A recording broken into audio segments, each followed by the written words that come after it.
Hey guys, this is Frank Edgar, and you're listening to Submission Radio. Hey, this is Rich Franklin. What's up, everybody? This is Chris Lieben. This is Diego Sanchez, Randy Couture, Alistair Overeem. Hi, this is Stephen Bonner. This is Don Fry. Hey, I'm Phil, Mr. Wonderful Davis. TJ Dillashaw. You're listening to Submission Radio. Submission Radio. Submission Radio. Submission Radio. You're listening to Submission Radio.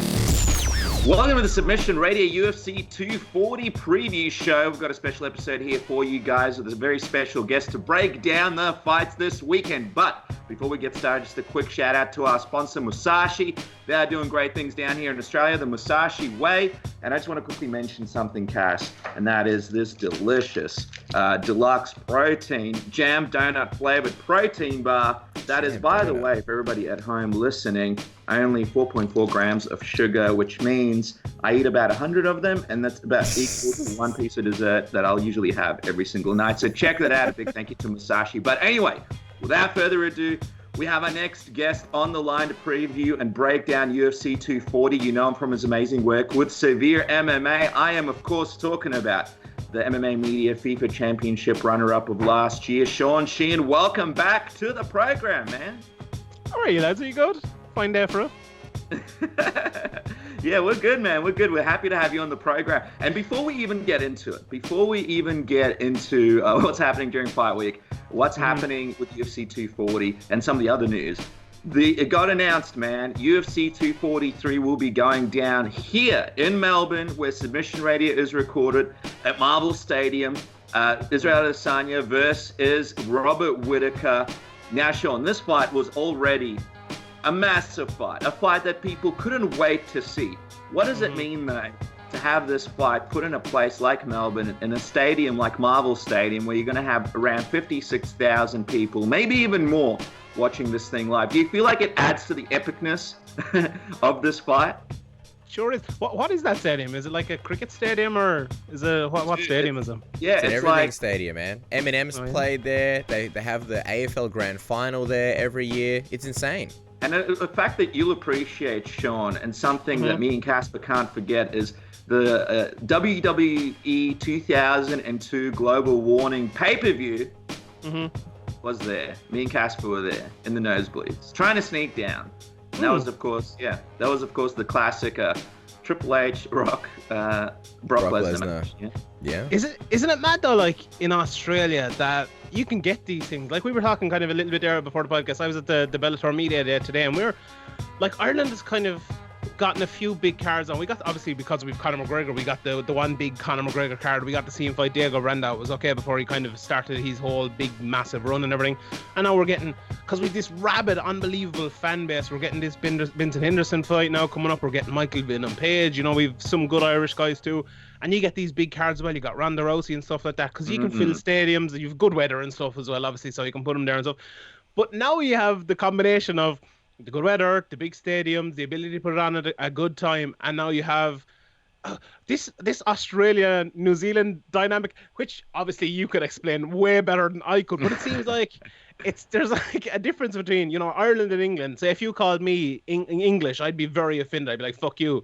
But like the whole New Zealand Australia thing is a bit weird, because there's a lot of movement back and forward, isn't there, between New Zealand and Australia? We claim every New Zealand star that there is. And guys, they claim but we won't admit that we like New Zealanders either. Like, we'll bag out New Zealanders, but then when there's a successful New Zealander, we'll be like, that's our guy right there. It's like the show between Israel Adesanya and Dan Hooker. They call it frenemies. That's New Zealand and Australia's relationship. Frenemies right there. Yeah, like my girlfriend, Sean. I've been with my girlfriend for 8 years. She's from New Zealand. Frenemies. See, I know the cultural way, and I'm fucking 10,000 miles away. Like this is the kind of world class analysis you need from me, isn't it? But yeah, this fight will be really good. I to be honest, this is the sort of fight that, if you're asking me for a prediction and stuff now, I really haven't a clue. This is the type of one I kind of you have to go away and you have to look at like 5 or 6 fights, and then you probably won't even still know, because Robert Whittaker. You look at Adesanya, right? And Adesanya is a very, very, obviously a different fighter than we've ever seen before, and a really, really great fighter. And then Robert Whittaker is a really, really great fighter as well. But also, like, he's not dissimilar to other fighters we've had, but I think he's better than almost all of them, if you get me. So this is like the old fighters, how good they were, and now them being even better against like a new breed, a different style, and a guy who's kind of perfecting his game and getting really good at it, meeting together. And to me, like, I don't want to go full Joe Rogan on it or anything, but like this is brilliant. No, like, go for it. This is brilliant. I absolutely love this fight. I need to look at it more, watch tape more to see who's going to win. And even then, I probably won't know, but just kind of to break down the fight to see how it will go. But thinking about it kind of loosely in a broad sense of it, this is just such an exciting fight. This is one of the fights that we're going to be talking about for weeks before, and even though there's probably 10 cards, you know, at the each 5 weeks either side of it. It's just one of those fights, isn't it, really? It's going to be fun.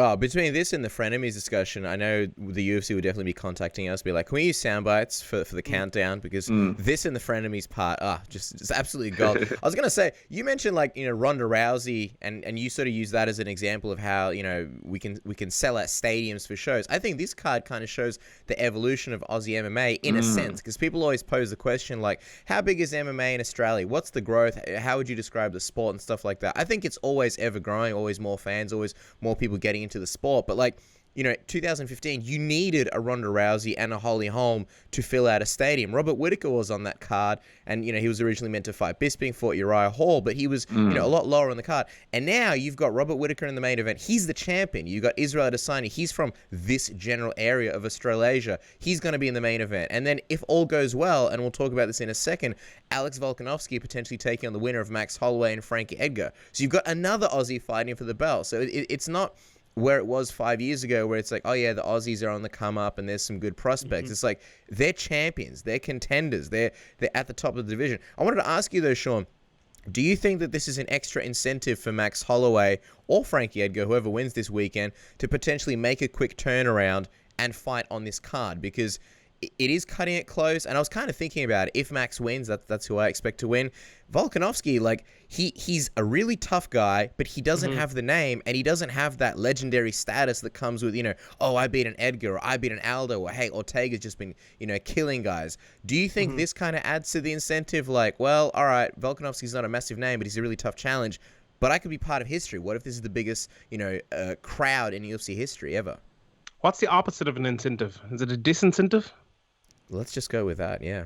I think if I was on them lads, I'd be like, fuck that. I'm not fighting in front of 60,000 people when I'm the champion and the challengers from over there.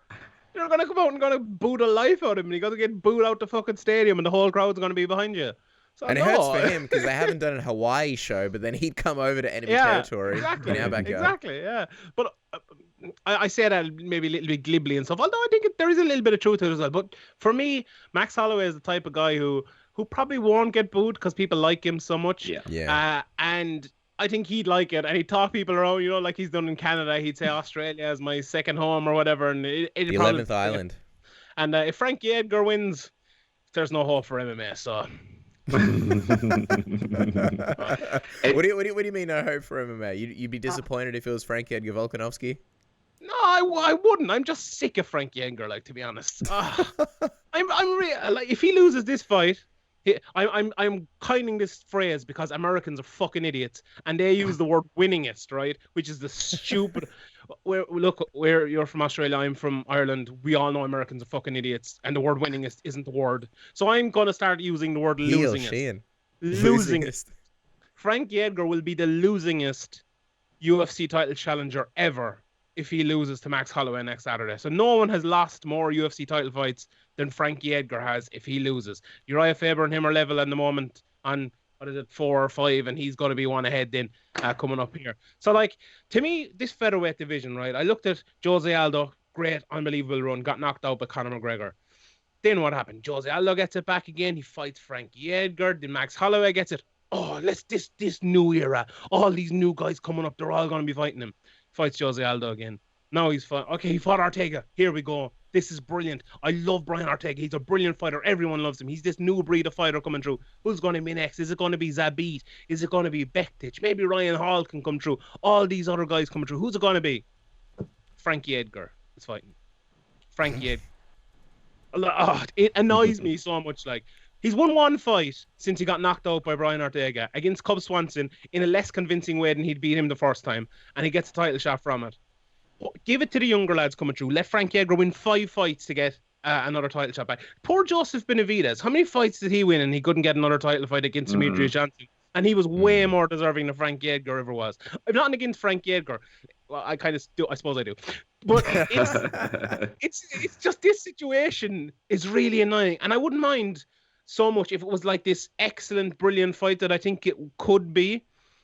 But I just think Max Holloway is way better than Frankie Edgar, and I think he'd beat him pretty easily, unless, Max Holloway's been fighting a long time, and I know Frankie Edgar has as well, and, he just lost to Dustin Poirier, so coming back too early, and, there's all different integers we can break down the fight. But if I'm looking at it from the fight kind of aside, and I'm looking at it from how this match is being made, and how this division is being run, and how this division is being ruined, it is just, it's sticking in my craw, and it's really annoying me. So there's my rant for today.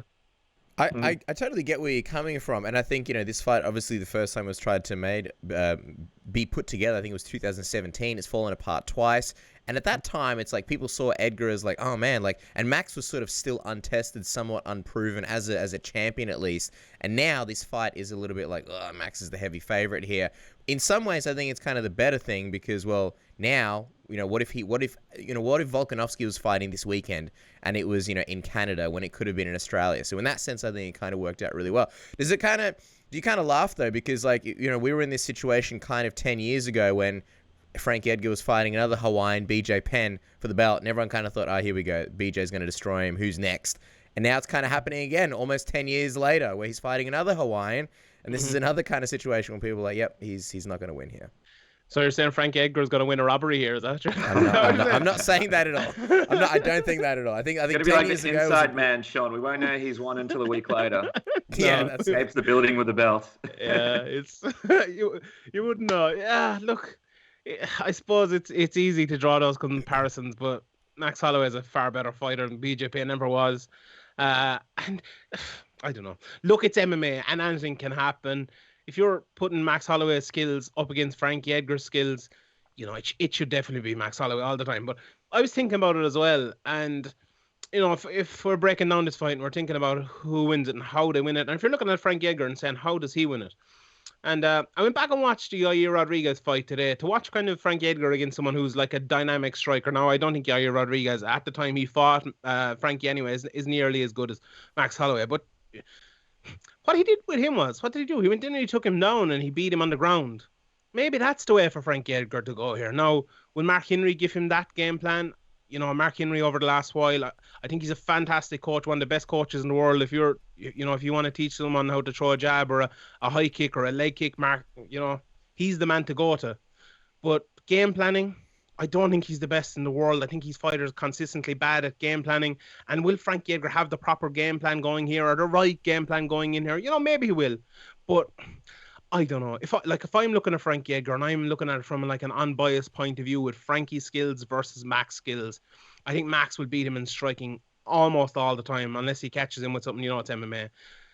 But I think there could be, if Frankie Edgar's done nothing for his whole guy, 90% of his camp, whatever, wrestling, ways to get him down, injuries, little single legs, double legs in the middle of the cage, things that shock him to get him on the ground. He only has to do it 5 times in the fight to win that fight. That could be a way forward for Frankie Edgar. And I'm not writing Frankie Edgar out of this fight by any means. Max Holloway is obviously a huge favourite, but I think it'll be a very interesting fight if that doesn't happen. It does happen. If he takes him down a couple of times in the first couple of rounds, I think it gets very interesting from that point. So, I am looking forward to the fight, but it's a good one. I was going to say, if Frankie Edgar does win this coming weekend, we better not get an immediate rematch against Max Holloway as the next fight, because that would just deflate everybody's hopes down here in Australia. And I just don't think, I don't think it makes any sense. Always with these rematches, always this guy rematches this guy. Next guy should get a shot. It should be Alex Volkanovski. But speaking of Alex, he's going over to Canada. He's staying in shape. He's staying ready in case he needs to fill in here if one of the guys can't make the fight. Do you think there's a chance here that, Max Holloway, for example, doesn't make weight? Or do you think we're well past this point now? And it's pretty likely both men will be fighting each other this weekend. It's this weekend coming up? Yeah, probably not, I suppose, at this stage. He was buying candy, Sean. Candy on the embedded. Candy. And 145 as well. He was fighting 155 last time. Mm. Who knows? What do you think? Frankie Edgar Interim champion Frank Edgar. Imagine it. Then what happens? Frank Edgar gets another title shot. Frankie Edgar gets a fight against Frankie Edgar. He fights himself. Frank Edgar gets probably another title shot against himself. Oh, do you know what's going to happen? You record this soundbite, because if this happens, this will be good. Frank Edgar will lose a split decision, and he'll get another title fight off it. He'll get the rematch with Max Holloway off a split decision. What do you think of that? Well, I think that next in his record is the losingest UFC fighter ever. Do you think there's a pressure out in the social media world for MMA fans to support Frankie Edgar? Because I feel like people are afraid to say anything negative. Not that the guy doesn't deserve it. He's had an awesome career, but have you noticed that lately? I feel like because he's been around for so long, people were like, Frankie Edgar, well, he deserves it. You know, like he does. He's had a good run. Let's be real here, people. Let me go on this one. Frankie Edgar has by far the worst fan base in all of them. Conor McGregor's fans, it's probably 40% of Conor McGregor's fans that are fucking dickheads and stupid idiots. And that's a lot of people. But, some of them are fine. Some of them, a lot of Irish fans, very good fans, and a lot of dickheads. But Frank Edgar must have 99.8% of his fans are just the worst people in the world. Like, they're just so annoying. Frank Edgar can never do anything wrong. He deserves all of these. There's a thing going around with Frank Edgar. And this exists, right? This exists. That people think Frank Edgar has missed out on title opportunities. They think this is a real thing. People think that the UFC robbed him of title opportunities, and he's just getting back the title opportunity that he wasn't given. Even though he lost to Jose Aldo twice, he lost to Vincent Henderson twice, he arguably lost to BJ Penn back in the day. Who did he lose? He lost to probably some 5 or 6 other lads as well that I can't even remember. Frank Edgar fans, you're terrible. Just stop. Even the Ortega loss, right? Like, people well, he gave up his shot, so he should get it. But in what world, when you take a chance like that, and that's what it is, a chance, do you still get a shot after a loss like that? Nothing against Frankie Edgar, but I mean, come on. You're falling into the trap yourself, Dennis. Well, who else? I mean, who else would get knocked out like that? And they'd be like, no, but give him a title shot, because he risked it. Every fight you fight someone, you risk. Let's think about it. Let's think about that. Who else would get that? Uriah Faber, maybe? Uriah Faber's actually coming back. He might be the losingest UFC fighter ever as well if he fights Pinri Cejudo here. So himself and Uriah are really the only ones. Conor McGregor maybe as well might get it at this stage. He didn't get knocked out, so he got choked out by Habib, and he might get another one. But at least that was in a title fight, and it was the biggest selling fight. At least you can argue that a bit, or talk about the logistics or the logicality of it. That's definitely not a word. But this you can. He got knocked out cold by Brian Ortega, a submission artist. Maybe Holly Holm as well gets a lot of title shot. But they have no choice. Nothing else beyond it. She got a title shot, didn't she, off a loss? Remember there was the year there that 3 people in a row got a title shot off of a loss. I think Misha Tate got one. Kat Zingano did her knee, didn't she? And they had to bring Misha in to do the Ultimate Fighter, and then she got the title shot. That sounds very familiar. It's many years ago, Sean. I think you overestimate our memory, but yes, that sounds about right. I overestimate mine as well. It's probably fucking wrong. But that's the other thing about the MMA community. People like to show off how much they remember, right? Even though they went on Wikipedia and looked it up in detail before they put it up. They're like, remember 20 years ago when but it's always like some kind of fight that no one would ever remember from the middle of a card that no one watched, but they'll flex their memory. Remember when Dan Henderson fought this guy, but then it finished at this second of this round? Remember that? I do that. I do that. But I kind of admit it now because I trawl through Wikipedia all day. But I used to be like that. I used to have an unbelievable memory. I used to be able to remember everything. But now I forget fights that happened last week. For ages, I forgot that Rory McDonald fought Damian Maia. It's like, this fight never happened to me. It's like, what? Yeah. There was one time I was like, I'd love to see them fight. I think it'd be an excellent fight, their styles. And then I was on a podcast with Graham, was like, they fought a year ago. What the fuck are you talking about? What about when you still think a fighter's in a different organization? Because you're like, I can't wait to see this guy fight in the UFC or Bellator next. You're like, wait a minute, they're not even with the company anymore. What happened? Miles Jury versus Vincent Henderson was announced yesterday. Yeah. The young up-and-comer from the UFC is now in Bellator. It's on in Ireland as well, so that'll be fun. I'll be at it. Just while you're riding this momentum streak, and before we talk about Chris Cyborg versus Felicia Spencer, Sean, just want to get your thoughts on this Jon Jones situation. While you're hot, while you're steamy, while you're taking long pauses before you speak, obviously the alleged incident with the cocktail waitress in Albuquerque, New Mexico. Jon Jones was charged with battery. The story goes that Jon and his brothers were hanging out in a gentleman's club, and this lady is accusing Jon of slapping her vagina, putting her in a rear naked choke, and spinning her around. Jesus. Sounds like my regular Tuesday. No, just kidding. There aren't many more details yet, but Jon Jones is adamant that obviously these are fraudulent accusations and that he will fight them and he will be cleared of them. You know, it's kind of funny because there's that other Jon Jones that loves to troll the MMA community. I think he's a game designer and he always gets tweeted. And Jon Bones Jones is like, you know, basically saying it wasn't me. It was like another guy. It'd be funny if like this is the heel turn moment. It was like, well, for once you've been tweeting the right guy. For once it was me all along. It was me. What do you make of this situation though? I feel like nothing sticks with Jon Jones though, and I'm not saying whether it should or shouldn't. Yeah. Well, do you remember, Dennis, at UFC 200 when we were like reporting that, well, not reporting, but we were giving a reaction like, oh my God, Jon Jones has failed a drug test, and it was like, how could he ever come back from this? And I feel like, well, I don't feel like he has failed multiple drug tests since. I feel like that hasn't stuck. There's been multiple incidents. The pregnant lady, just nothing sticks. You know, Jon Jones comes back, he fights, he defends the belt, and I'm not here to say that, you know, Jon Jones needs to be burnt at the stake, and I wish these things stuck. That's not what I'm saying. I just feel like regardless, unless something happens and he goes to jail, which he probably won't, I think by December, we're not even going to remember any of this. It's going to be like a fight memory. What I love about Jon Jones is, and sorry to jump in here, Sean, but I just love this tweet where someone's like, said something on Twitter like, I hope so, man. You need to stay inside because people want to see you fail again so bad. And then Jon Jones was like, I know there's a whole bunch of people hoping for my downfall, but there's even more who are proud of me and love seeing me do well. So that part's fine. But then he's like, and screw staying inside. I love this community. Excited to keep climbing. Haters going to be mad when I win in December. Basically saying, hey, I'm going to be at every strip club and brothel in the area because I love this. Trying to spin it into like, I want to support all the local strippers in the community. So screw staying inside. That's what I love about the guy. He just doesn't care. He's like, I'm a family man, blah, blah, blah, blah, blah. And by the way, screw staying inside. I have to be at the strip club. You know what he is, Sean? He is Dennis Rodman. He is Dennis Rodman. Do you remember Dennis Rodman? In the playoffs, he would go out every night before the NBA playoffs. And he'd get drunk and messed up or whatever. And then one night he didn't go out because he wanted to prepare for a game. That was the worst game of his life. I feel like this is all a part of Jon Jones's like strength, right? If he's not in the strip club, who is he? He needs to sign for AEW and just like become their champion. So that's what he needs. I don't know about Jon Jones. Like the worrying thing about this. Staying inside. It's a community. Screw people holding me down. I'm not staying inside.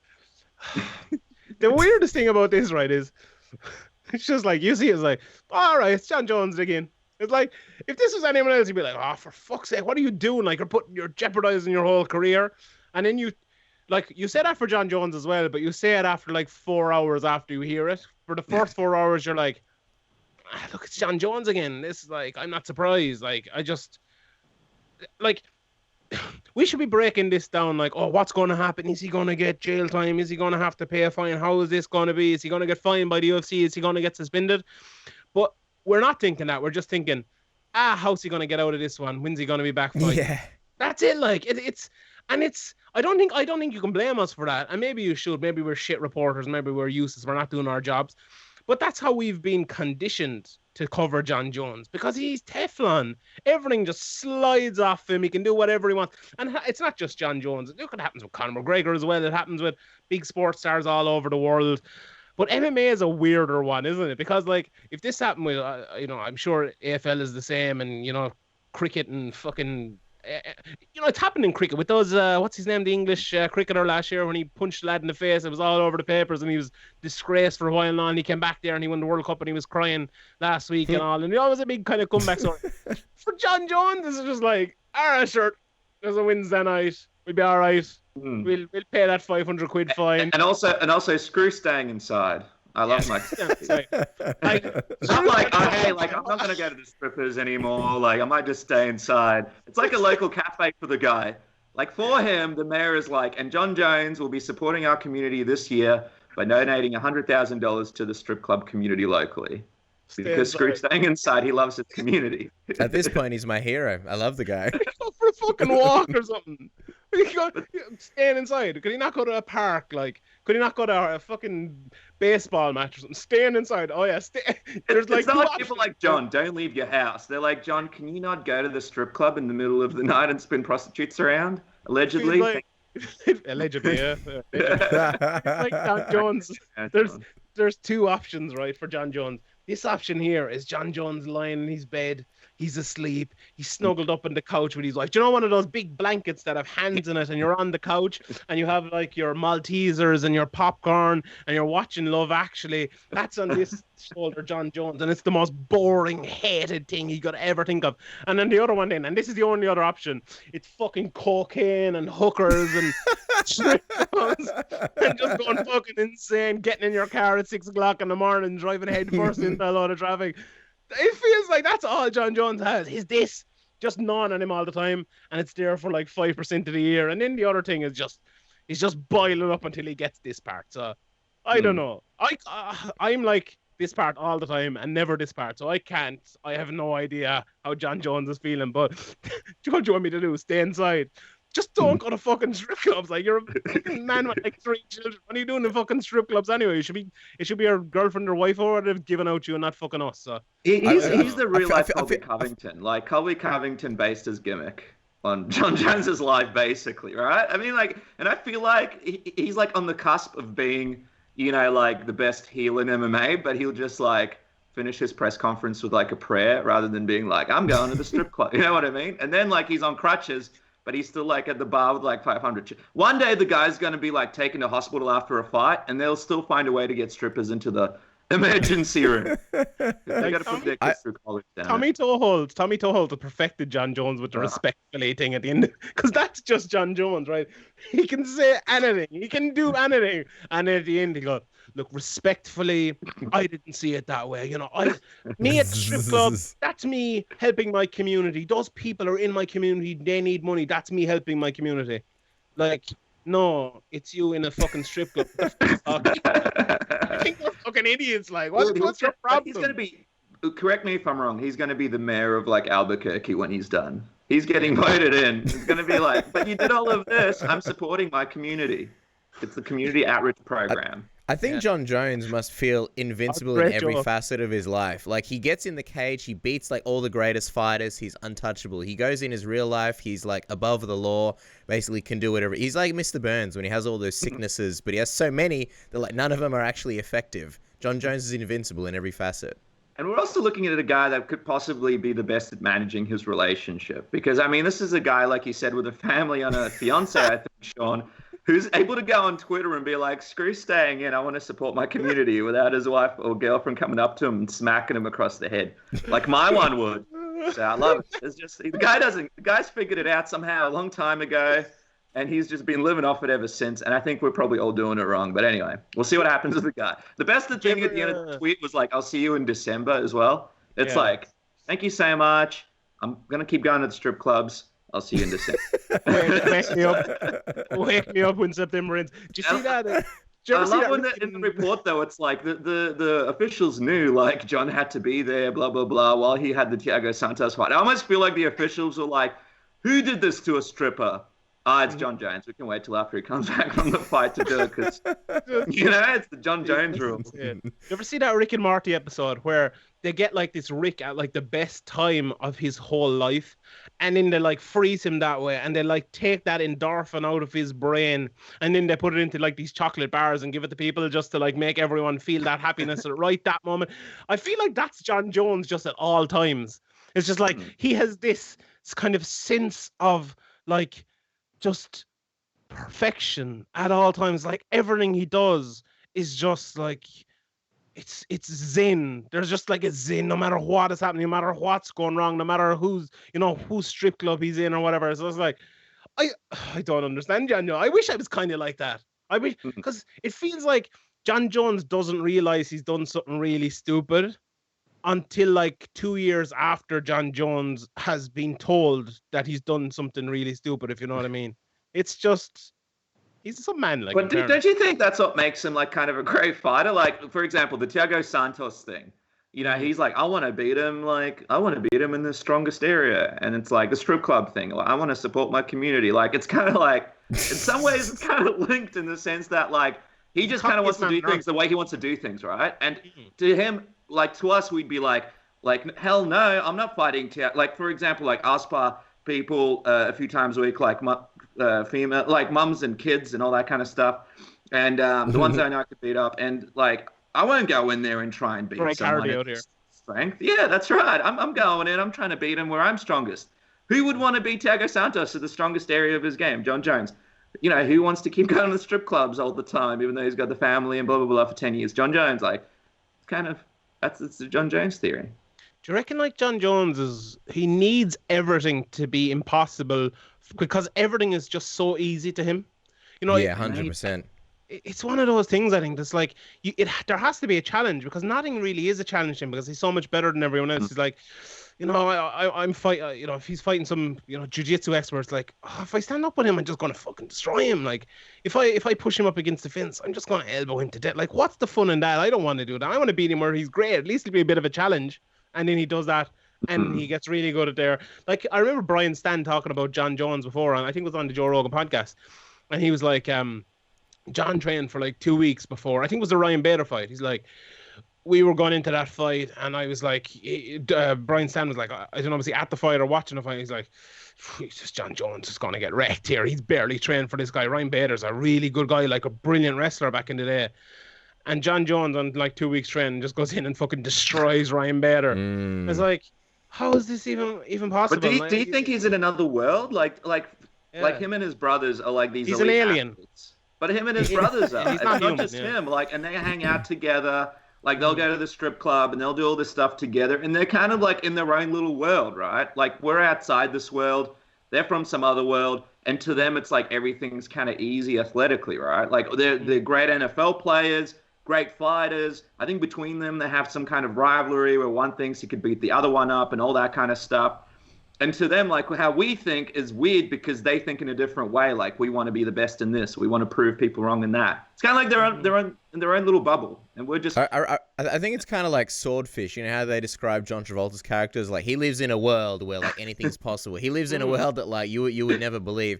I think it's kind of like that. Like, I was reading some of the reports. And again, this is all just, you know, allegedly at this point. But, you know, the lady was saying that Jon Jones wanted a lap dance from her. She was a cocktail waitress, so she's like, you know, I don't do that, but if you want that, you got to pay $100, which he apparently ignored. And I'm thinking, like, well, yeah, if I was a guy like Jon Jones, celebrity, earning millions and millions of dollars, beating the baddest dudes in the cage, I want a challenge. And if someone says, like, yeah, you know, I'll give you a dance if you pay me, if I'm Jon Jones, I'd be like, I want that dance for free. That's the challenge for me. And again, I'm not saying what he did or what he may not have done, but I think you're right, Sean. I think we can all kind of relate, right? Like, we all do dumb things. And we all do dumb things, and then you're like, why did I do that? And you're like, well, because taking risks is fun, right? Why do you speed? You know you can get caught by the cops, but you're like, nah, fuck it, speeding's fun, I'll do it. And what if I get away with it? Then it's like a little win, right? I think we all have that. Jon Jones is we don't like, condone speeding here. No, that's I disagree with all of this. But you know what it is, though? But then what about like this? Like, you, no one speeds here, we don't condone it, but like using that analogy, if you get caught speeding, you lose your license. So then you're like, well, I'm not going to speed again, right? The amazing thing about Jon Jones is, and we'll move on from Jon Jones in just a second. No, don't bother. The Jon Jones preview show what's happening next. But Jon Jones has done all this stuff and has had the harshest things happen to him, right? Like, you went to court, you know, he crashed into a pregnant lady, he missed out on making millions of dollars, all this stuff. But then he's still at the strip club, still like, no, this is still my challenge. And that's what takes, like, that's that mental stubbornness of, like, fighting a Thiago Santos and be like, I'm going to beat him in the strongest area. Or, like, being destroyed 100 million times before and then still being like, well, I am still going to pursue this lady from giving me a dance. I'm still going to do it.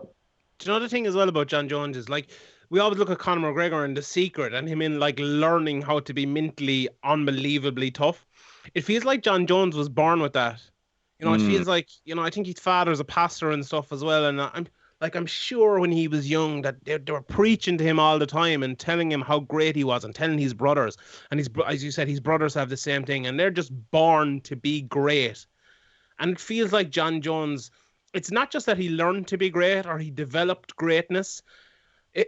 I feel like Jon Jones feels that he has been sent down by God to be great. That's the kind of aura Jon Jones has. And when you have that, and it's like, that's obviously bullshit. Like, let's be honest there. But when you believe that, it doesn't matter if it's bullshit. If you believe it, it's true.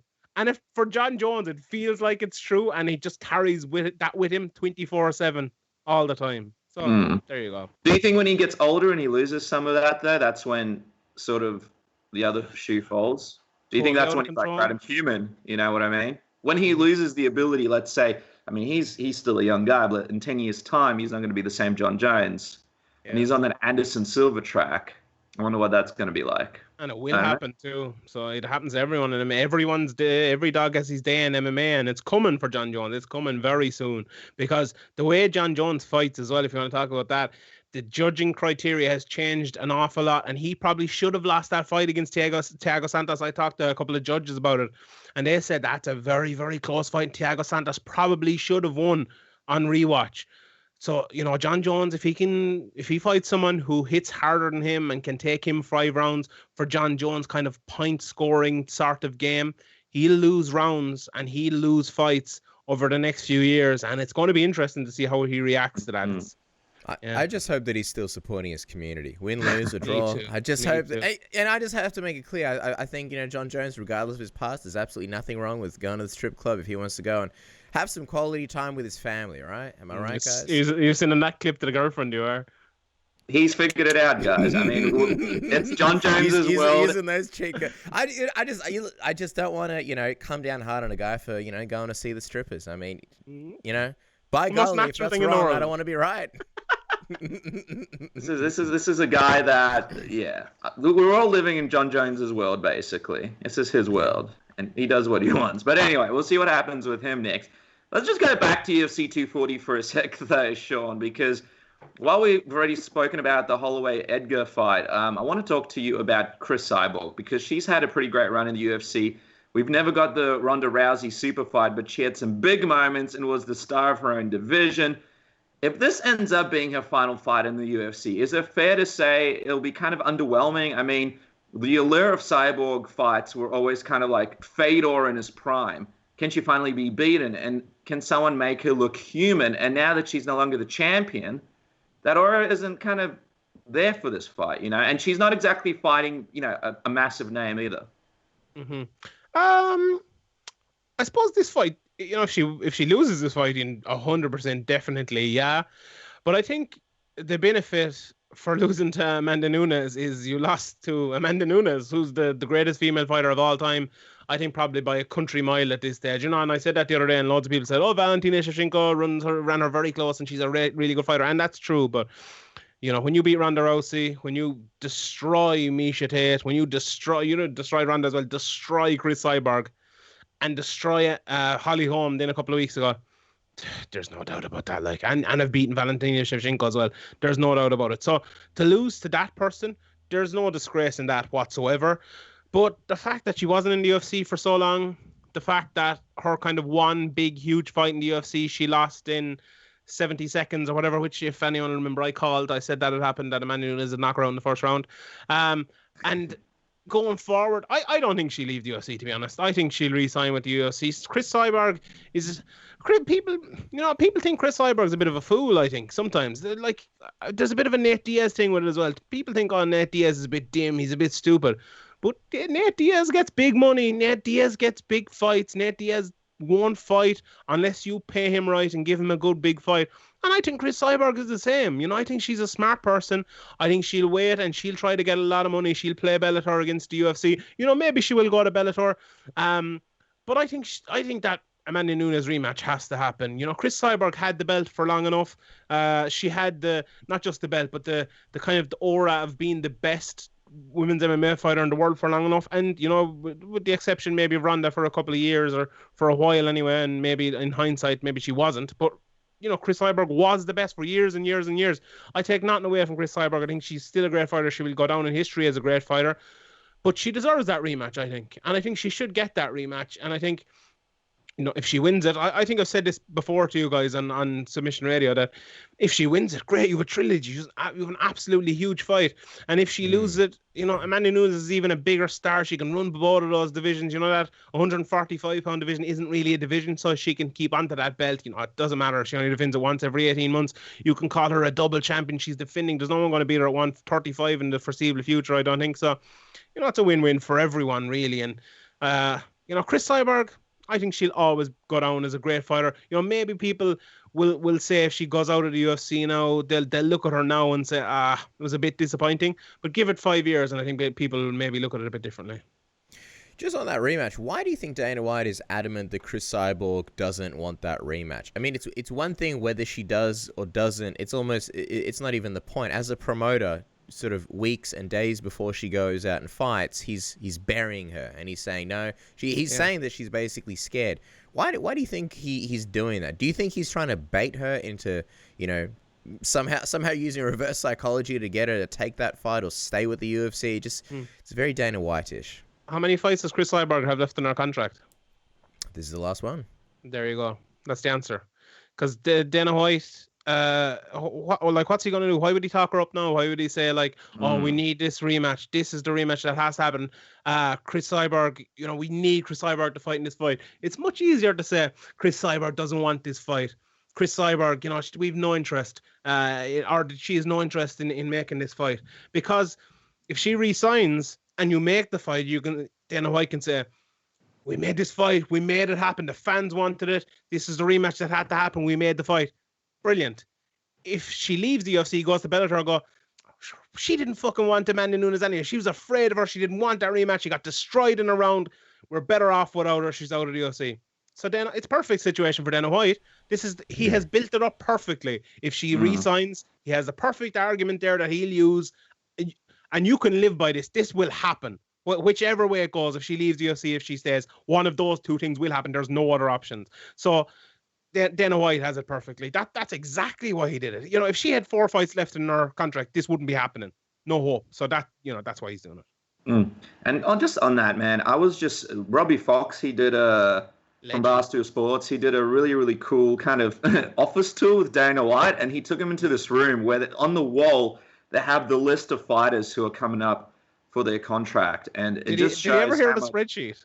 Ever hear the spreadsheet? No, but I was just surprised at because I always thought, I'm sure he pays attention to it, but this guy pays attention to who's coming up on the contract. They're up on the wall. They see the list. He goes into that room. He stares at that list. So this is a guy, and also his office is huge. I mean, I thought his office was going to be big, but it is absolutely massive. So I think you can learn a lot about Dana and the UFC by watching that. Good job by Robbie Fox. But let's talk about Felicia's chances here, because she is the Invicta featherweight champion until Invicta 36. How do you think she does against Cyborg? Are you sort of giving her much of a chance here? Are you expecting a different Cyborg as she looks to rebound from her last sort of devastating KO loss? I watched a bit of Felicia Spencer today on kind of the train in the car home from Dublin to Bellator media event. And it's very, very, very hard for me to see her winning. Now, she's good against the fence. She's a good grinder there. She'll take you down. Her jiu-jitsu looks very good. You saw her against Megan Anderson, taking the back and choking her out. If she gets the back of Chris Cyborg and, she's well able to choke her out, that could happen. But, it's going to be very hard to push Chris Cyborg back for Spencer the way that Amanda Nunes did it. And if she does, is she going to be able to take her down as easily as she got? Well, she didn't really take down Megan Anderson, I suppose. She kind of got her back. And, I don't think that'll be as easy to do against Chris Cyborg. So, look, it depends as well. I think you hit the nail on the head there. If Chris Cyborg comes out and shows the ill effects from that Amanda Nunes fight and is a bit, maybe not shot-worn, but is, gun-shy and doesn't show her shots and stuff, it's MMA. Anything could happen. But I would give Felicia a very, very, very, very slim chance of winning this. Cyborg will probably come out lay our hands on her. You know, Chris Cyborg has actually been changing before the Amanda Nunes fight. You know, sometimes there's kind of a sense to just think of the last fight and what happened there, but she's been changing kind of her ways, training under Jason Prillo. You know, we've seen her going 3 and 4 and 5 rounds a couple of times, and you know, touching people up and you know, fighting more technically and stuff like that. So, you know, will she do that? Will she play around with her for 3 or 4 rounds, and you know, maybe that land her in trouble or something? But you know, it's only all different ways of how Chris Cyborg wins the fight, really, to be honest, for me. I'm fascinated to see what Chris Cyborg's return looks like. Just how she bounces back from such a devastating loss and such a devastating knockout. If Felicia wins, do you think they do her and Amanda Nunes for that featherweight belt, I guess, just to give Amanda sort of a defense? Or do you think they go with Amanda Nunes versus Henry Cejudo? Because one, Michael Bisping would love to see that. I don't know. I want to see Ketlen Vieira fighting Amanda Nunes if it's not Cyborg, and Felicia definitely deserves a fight. And if anyone beats Cyborg, they deserve a title shot straight away. So yeah, make that happen. As for Henry Cejudo, God almighty, I don't know. Let him, what was that? What did you mutter? You don't like him? No. I just said God almighty. It's just I don't know. To me, like, I have so much shit to do in MMA these days that it's hard to keep up with, you know, Henry Cejudo's tweeting and his bullshit. Like, it's very hard for me to keep up with it. And then I just like hear headlines like Henry Cejudo wants to fight Amanda Nunes. I'm like, oh God, no. Do I have to know about this now? Like, are people going to be asking me questions about this? Like, am I going to be on Mission Radio? And then it was like, what, you didn't get this? I'm like, oh, what the fuck? What? I just don't know how you didn't expect us to ask you about that. You've been on the show every week for the last 20 years. You don't know us, Sean. What's going on? It's 2:15 in the morning. I've been up since 6 a.m. and I'm talking about Henry Cejudo, bro. You want to be an MMA podcaster? This is it, lad. All of a sudden, Jon Jones's world, all the arrest looks pretty good right now, right? Bring us back to Jon Jones and the Secret. Yeah. By the way, Chris Cyborg only 34 years old. For some reason, I felt like she's been fighting for about 100 years, but there you go. It's still in her prime now. As we wrap up, guys, just a quick reminder to follow Sean Sheehan on Twitter at Sean Sheehan BA, of course, Severe MMA Podcast at Severe MMA Pod, at Severe MMA on Twitter. Sean, just quickly, what's coming up for the fans? I know there's a lot of really exciting content, as always, from you. You do a lot of cool things with your show. Yeah. patreon.com/Severe MMA Podcast. Sign up there, there'll be loads of stuff. But today for free, youtube.com/Severe Art. SEVEREART. I interviewed John Kavanagh, Ryan Scope, Kiefer Crosby, loads of the Irish guys. Michael Vinham Page as well. I interviewed him today. I interviewed his opponent, Richard Kiley. If people don't know Richard Kiley, right, he's basically like the Irish Chael Sonnen, and he's only 3-1. And he's talked his way into a BAMA title shot after 2 professional fights. Now he's talked his way into an MVP fight after 4 fights. But the thing about it is, he's like a really good kickboxer, and he's a talented guy, but he's a little bit older. And I've had him on the podcast a few times, and he says, I need to talk my way into these fights because I'm not going to be able to get 15 fights and then work my way up to these. I have to get into these. And he's drawn MVP out. And if you haven't seen the press conference today, it was hilarious. They were going back and forth at each other. MVP came out with like a T-shirt like E.T. on the front of it, and he calls Richard Kiley E.T. And there was a shovel match. And this is a genuine hatred as well. You know, in MMA, there's a long time, and I always accuse people of it being made up and stuff. But there was a shovel match at the press conference today, and then we were out like editing our videos, just out in like the dock in the Gibson Hotel, if anyone's there, or outside. And then we look around, and just like no cameras around, MVP and Richard Kiley were like just running down the hallway at each other. And we like, what the fuck is going on here? So we were following him, and I started videoing him, and then there was like security and the Bellator people were like holding him apart and stuff. And MVP went into there's a video of it. I've been up on my Twitter at Jon Sheehan BA. MVP went into the elevator, and Richard Kiley was just like roaring at him and John at him and stuff. Very fun. These two lads, like, this is a genuine thing. These two lads do not like each other at all. And I think it's going to be a good fight. Like Richard Kiley's like a world champion kickboxer, not a world champion. I don't know what kickboxing is like. He's not, I don't know. He's good anyway. He's a very good kickboxer. He's obviously very new and stuff, but it's going to be a good fight. And even if it's not a good fight, the build up to it is going to be absolutely sensational. So I interviewed him and MVP. I don't know what I was doing there. I've done a very long story about it, but go and check it out on YouTube. Wow, that sounds amazing. Sounds like a build-up to like a WWF Attitude Era match or something. Hopefully he doesn't go all WCW Thunder on people. People jumping out of bathrooms out of anywhere and just attacking randomly. But I'm it's the happy hardcore that you title. risked You your got to life, defend Sean. that shit 24/7. Sean is on the front line, risking his life, getting the footage. Make sure to follow him and, of course, check out Severe MMA. And just as we wrap up, guys, there is a bonus interview with Colby Covington out now. Check it out on our YouTube channel. And with that, enjoy the fights this weekend. Enjoy UFC 240. I hope this preview gets you excited for the fights. And with that, we will catch you guys with another episode of Submission Radio next week.